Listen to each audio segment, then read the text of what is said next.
सुनील जी फरीदाबाद से।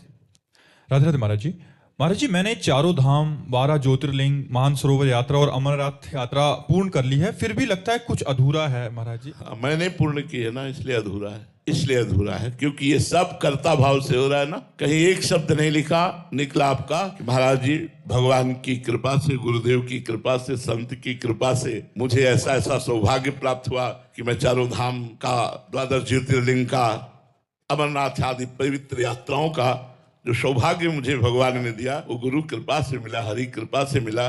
पर एक अधूरापन सा लग रहा है। तो उसका उत्तर दूसरा था, शब्द का ही उत्तर है। इसमें करता है ना, करता है तो पुण्य हुआ, पुण्य हुआ तो उसका सुख लाभ संसारिक होगा, ना कि भागवती। अगर प्रभु की कृपा मिला ली जाए और दैन्य भाव से यात्रा की जाए और भगवान को समर्पित कर दी जाए तो ये बात नहीं आएगी कि कुछ अधूरा रह गया है, अभी नाम नहीं चल रहा, भगवत समर्पण नहीं है, भगवत कृपा का प्रतिपल अनुभव नहीं है। यही अधूरापन है। पूरापन तभी होता है जब कृपा का अनुभव होता है।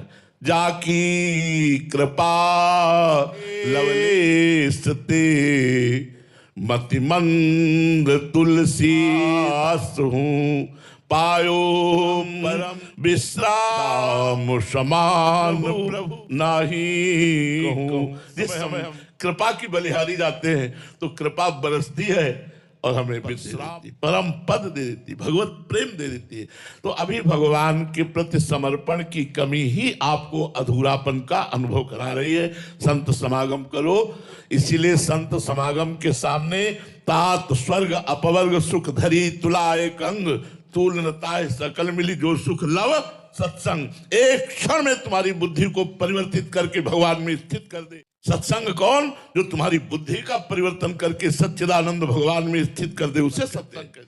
नहीं तो सब वार्ता है, सब वाणी का विलास मात्र है। यदि परिवर्तन नहीं तो सत्संग कैसा? सत्संग वही जो परिवर्तन कर दे, शब्द घुस जाए तुम्हारे दिमाग में और जबरदस्ती तुम्हें भगवान का दास बना दे, उसे। अगर ऐसे संतों का संग मिल जाए तो अधूरापन, क्योंकि निरंतर भगवान का नाम जप करना, भगवान का स्मरण करना, ये सबसे महत्वपूर्ण बात है। और भगवान की कृपा का अनुभव करना, हर क्षण भगवान की कृपा का। मनुष्य जन्म से लेकर अभी तक भगवान की कृपा ही कृपा आपके ऊपर बरस रही है। आप कृपा का अनादर कर रहे हैं, कर्ता भाव करके, मैंने ये किया, मैंने ये किया, इसीलिए वो कृपा आपके ऊपर फलीभूत नहीं हो पा रही है। अगर कृपा का आश्रय ले लो तो फिर पूरा अनुभव होने लगेगा आनंद का, अधूरापन खत्म।